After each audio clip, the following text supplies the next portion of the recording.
Estás a rir do quê? De nada. Obrigada. De nada. Terça-feira. Vamos todos morrer. Terça? Não sabemos. Van der Ding. Sabe, ele sabe tudo. Sabe tudo. Então não é É um terça-feira. sabão. É um sabão. Olha, gosto. Vamos lá, neste dia, em 1956, morri em Hartfield. Aos 74 anos. Então. Mas podia ter sido aos 47, era pior. Pois Espera. É. Depende. Falamos do escritor inglês A.A. Milne. Não vi. A.A. Milne. Ah, meu. Isto é A.A. Milne. A.A. Minha machadinha. Pensava que era aquela do Ei, oh Ei, me. ei, Vicky. Ela. Ah. A.A. Milne. Ele A.A. chamava-se Milne. Alan Alexander Milne, né? Nasceu em 1883 É Milne. Olha, tem graça. em Londres. Eu gosto e não gosto. Este Exatamente. Nasceu numa família bastante tradicional. Tinha um pai, uma mãe, duas criadas, etc. É uma família tradicional inglesa Então do não. final do século XIX. Verdade. Não vou mentir.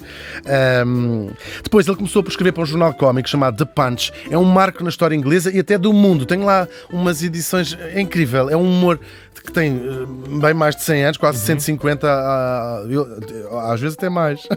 Porque ele começa em 1850 e tal, esse jornal. Uau. E está completamente atual. Muitas das graças, tu ficas horas a chorar. Tem coisas mesmo incríveis. Foi fundado em 1840. A brincar, está quase 200 anos. Sim, não? sim, Não é sim. exagerar. Parece que foi ontem. Depois o auge comercial é nos anos 40 do século XX, já nos anos 1940, e depois fechou definitivamente em 2002, e só por falar aqui deste Punch, e ele começa a escrever para lá.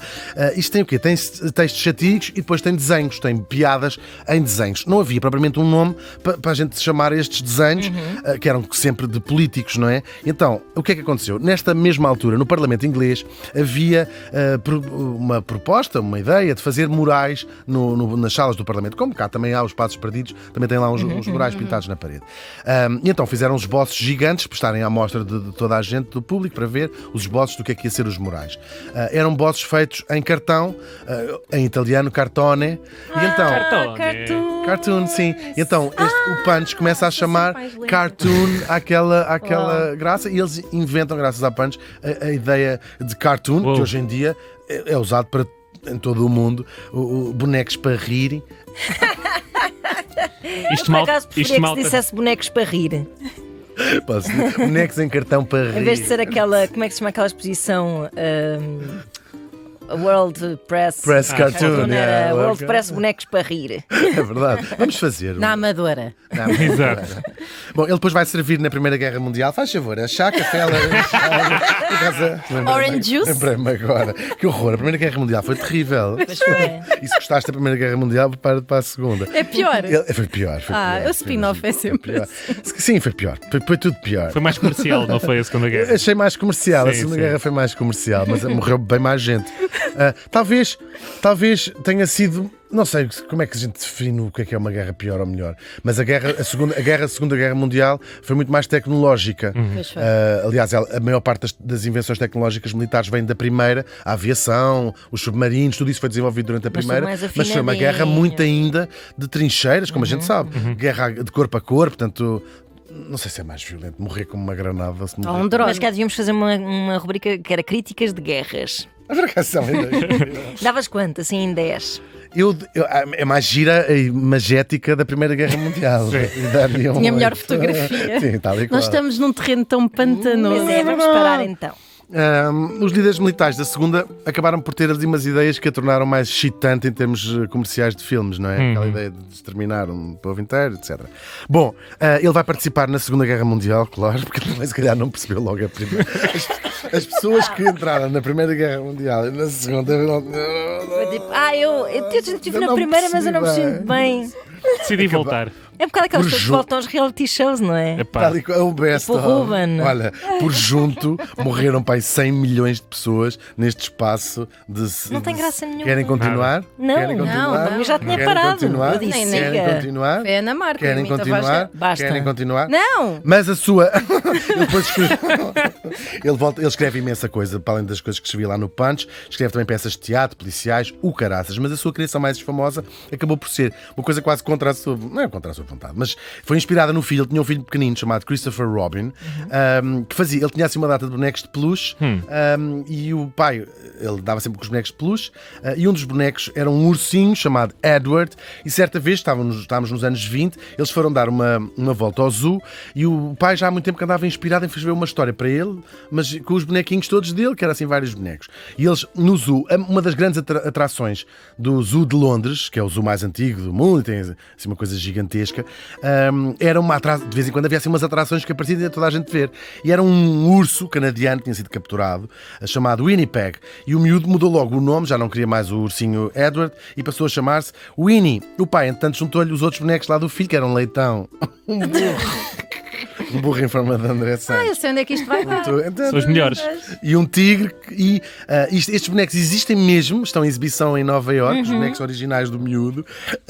E depois ele criou uma série de histórias, claro, do Winnie the Pooh, que foram escritas por eles e ilustradas pelo E.H. Shepard. Que é o mesmo. Eu amo este homem e vocês também, sem saber, pelo menos a Ana, não sei geracionalmente, que é o mesmo tipo que ilustrou o Vento nos Salgueiros. Claro. Vento sei nos perfeitamente. Salgueiros. Dessa Amo o edição Vento nos é Salgueiros. Sim, desses desenhos deste tipo incrível. E até tem peluches, os peluches inspirados nos bonecos nos Salgueiros, é originais. incrível, Não, sim. Do Winnie the Winnie. Pooh. Sim.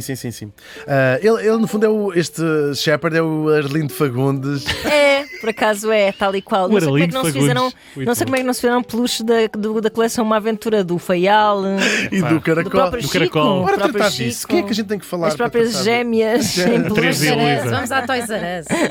umas sainhas? Muito bem. E juntou à história, claro, o próprio filho, com o mesmo nome e tudo, Christopher Robin, é como se chama o miúdo, do Winnie the Pooh. Esse grande Winnie the Pooh. Esse grande...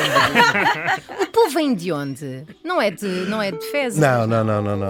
Pronto. É uma brincadeira também com palavras, mas não quer dizer... Ok, obrigada. Peço desculpa. Tem esse H. Essa é A coisa foi um desnecessária, sucesso imediato em Inglaterra e depois na América, e ele odiou o sucesso. Aquilo era uma coisa que se tinha escrito para crianças, não é? Acontece às vezes quando tens estes fenómenos. Ele nem escreveu muitas histórias, não há muitas histórias no livro do Winnie the Pooh. Claro, a ideia dele era escrever o que lhe apetecesse. Ele já tinha experimentado com muito sucesso sempre géneros muito diferentes, desde policiais, livros mais sérios, romances mais sérios, ficção científica até. E portanto, este sucesso, tipo, não queres ficar preso àquilo. Ele percebeu, vou ficar preso a esta porcaria de um urso e de um burro e Parece um presépio de um animado. cavalo. Exatamente. Ficou um bocadinho irritado e além disso ele detestava, percebeu-se da exposição mediática do filho. Uma das personagens principais tinha mesmo o nome e eram os bonecos do filho. Aliás, ele percebeu bem, porque o miúdo, quando cresceu, tinha um ressentimento tão grande por aquilo que ele considerou uma exploração da sua Pais infância. que expõem Nunca filhos mais no Instagram. Tal e ouçam qual. o que Eu tive vos um blog de dizemos. maternidade. Nunca mais falou aos pais. Nunca mais falou aos pais. Isso não é falou. necessariamente mau.